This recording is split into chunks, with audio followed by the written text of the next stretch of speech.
Nii. No tere! Oleme siin Viljandi veefishis aga ei tee mitte Viljandi kaladest videot, vaid teeme Norra tonkadest väikse ülevaate.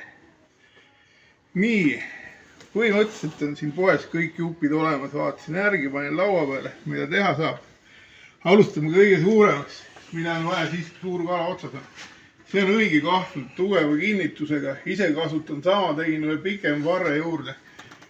Kui sellel nüüd Kui tuleb nagu selline kala, mida tuleb tagasi lasta, ei taha kongitsaga vigastada, siis on selline asi väga oluline. Kui kõik kotti läheb, siis ei ole vaja, siis ei võta kongitsaga. See on hea tugev kahv. Nii, tonkad. Võtame kõige lihtsama esialgu. Sisuliselt nagu lesta tonka 2 lipsuga, aga asjad on lihtsalt teises mõõtkavas. Nii. Tegin sellise pika, ta on pikk, ütleme, ritm on kuskil 4 meetrit on ja siis sa saad, hakkame alt pihta, ühesõnaga alla käib nagu ikka, siia läheb tina. Ütleb nii, et alla 150 grammist tina mina seal kuskil eriti ei kasutaks. Täiesti olemas kineentikul. Ei ole vaja seda traatidega meretina, vool viib täpselt õigesse kalasoonde, selle vähe liikuva tina. Siia tina otsa. Siin esimene lips kolmikpöörlaga. Konks muidugi on selline hea pikk konks. Siia saab siduda selle kalatükki otsa nüüd. Ja igasugu lestadele ja sellistele tegelastele on igast värvilised munad ja asjad, need on alati atraktiivsed. Neid tasub igal pool lisada. Nii, siit edasi tuleb lihtsalt teine lips. Ja siis üleval pöörel, kuhu läheb pealiini külge. Selline.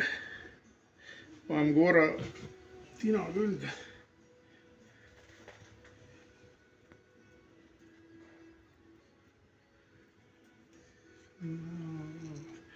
Tal on pikkust parasjagu, aga ütleme 4 meetrised ridaga saab ilusti visata, et ei jää ette.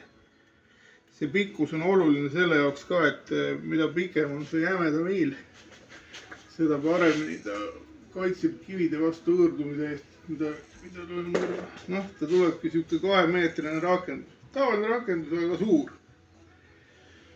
Et see on nagu üks. Nii. Läheme järgmise peale üle. See on nüüd selline, see ütleme on siin konkreetselt nagu näide nagu söödast ja roheline. Võiks olla sööd samamoodi. Kumminiidiga pandud, üks konks on siin all ja circle hook on üleval. See on nüüd pennel riigi nagu 2 konksuga inglise keele. Ma ei tea, mis ta eesti keeles on. Sel puhul võiks sööd tegelikult olla muidugi pikem, mingi pool makrelli või suurem osa, et üks konks all, teine üleval.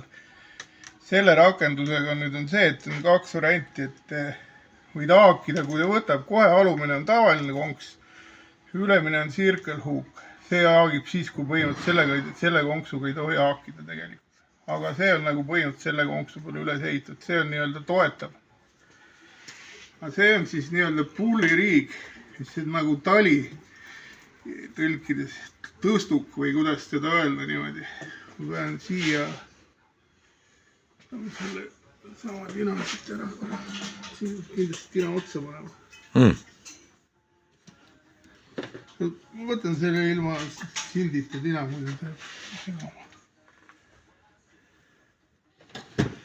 Nii, siin on mul selline klambers. Seda ei ole kahjuks siin poes praegu. Näita kohe, miks seda klambrit vaja on.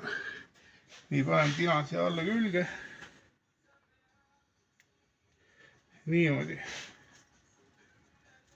Ja siin on siis nii, et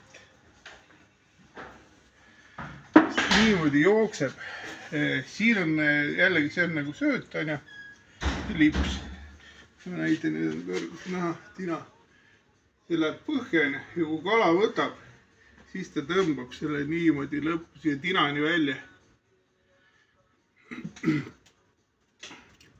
Siit jääb pealiinile hoidma, siia jääb kala otsa. Sest ta on võimalikult pikalt tina üleval, tina ei takerdu. kui kivine põhi, see on siuke raske põhjarakendus, ülipopulaarne Inglismaal ja sisuliselt väga lihtne. Ja siit käibki pealiinile, aga siis nüüd, kui nüüd on söödastatud, siis on väga oluline koht on see, et sööt on üpris raske, tina on raske, et nad jääksid ühe kõrguse peale. Sama klamber, kui sa nüüd siia näitad, ma ei tea, kas see on näha, et on selle klambri taga on see sööt, et viskel nad jääks kokku ühe kõrguse peale, et nad ei hakkaks laperdama ja ei läheks sassi. Nii kui ta vett puudutab, läheb ta see klambri tagant lahti, nüüd tuligi lahti ja nüüd vajub alla, täpselt niimoodi süsteem käibki. Pulliriig Eestis, tali või tõstuk, see on väga populaarne asi. Nii, ja nüüd läheme kolmanda peale. Nii, kolmas. See on nüüd ühe inglise YouTuberi järgi tehtud, mida ma samasugust rakendust kasutasin ise ka nüüd ja sellega sain viimane kord ainukest paltu. See on nüüd Circle Hook. Ma tegin ühe videos. See on selline konks, mis töötab nagu ringikujuliselt, kui ta kalale, niimoodi ütleme, kui seda õnnestub tõmmata, kala ujub minema, keerab tal suu ja siis ta tõmmata siia sisse kinni. Enne ta ei haaku lihtsalt suust välja tõmmata. Selle konksu ei tohi mitte kunagi haakida. Tuleb hästi rahulikult tegutseda. Kõige olulisem. Kiired liigutused ära unustada. See on nagu sööt siis ripuks nii-öelda dongle rii inglise keeles. Siia paned kala. Tegelikult mida suurem või isegi pikem oli tundus, seda paremini ta nagu kala konks keerab, nagu et suunurka kinni. Okei, aga näitame, kuidas see töötab. Selle nimi on Up and Over Ring Rig. Eestikeelselt ma ei oska kuidagi isegi nimetada. Paneme siia uuesti tina külge.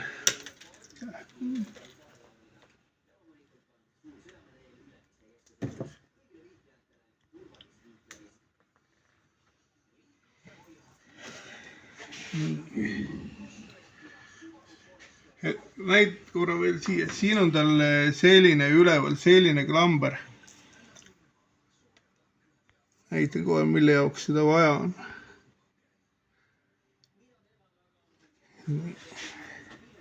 Ja siis tina juures on selline klamber. See on sellest samast klambrist tehtud, aga ise vähe modifitseeritud. Nagu konks.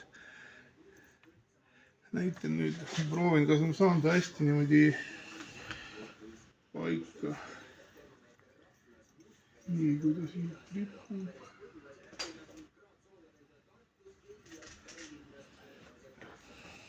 Sisuliselt on ta, võib-olla paistab keeruline, on ta pikk, jällegi üks pikk liin, konks.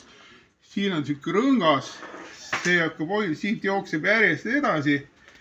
See pikkus on selle jaoks ikkagi vähe kivide eest kaitsta ja lõpuks on siin siis nagu klamber. See on nii-öelda libisev rakendus tegelikult. Siit tinani, kui ta on nüüd püügil, siis ta on niimoodi vees, see on põhjas. Tina libiseb selle pealt. Põhimõtteliselt tavaliselt on põhimõte on libisev rakendus.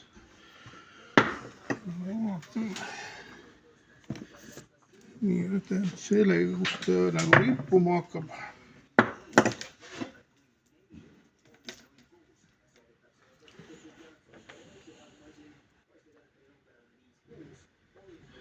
Nii, selle paneme siia. See on selle jaoks, et seda viske ajal nüüd jällegi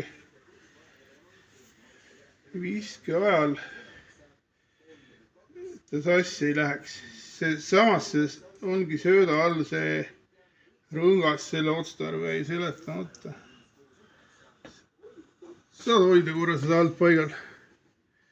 Nii, ma saan selle siia. Kui ta riida ots ripub, on teda lihtsam paigaldada. Las lahti nüüd. Nii, see on tina, see on nüüd sööt ja viskamiseks valmis. Niimoodi ja veest ta läheb ilusti siit konksu tagant lahti ja siit ka. Saad näidata siia, siin ta ripub ka selle konksu taga niimoodi. Ja siin on nagu söödal ruumi.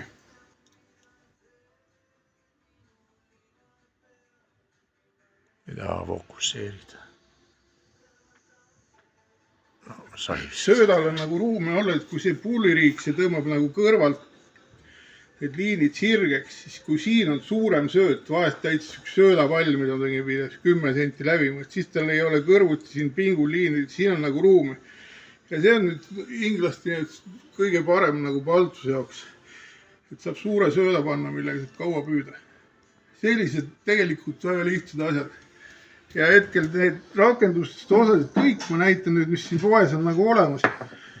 Noh, tavaline, ütleme, 1 millimeetrise läbimõõduga fluorkarboon, täiesti paras, nii lipsu kui rakenduse jaoks, terve rakenduse tegemiseks. Jäämedad pöörlid, siin pöörel klambriga, kuhu tina riputada. Siin on nüüd, ütleme, longshank pika varrega konks 9.0. Siia saab päris suure tüki sööta külge panna. Ja aga nagu nüüd päris suurt kala võib jääda peenikeseks, ütleme, see on siuke tugevam, jämedam konks. Noh, lootma peab, et kunagi konksuga midagi juhtub. 150 tina. Siin on nüüd attraktorid, pärlid, neid võib igale poole konksude juurde, lipsude juurde panna, halba nad kunagi tee, pigem nad on kasulikud. Ja see on mu enda oma nüüd, see on see kumminiit, millega sööta kinni mätsitakse. Aha, küllaltki veniv vist.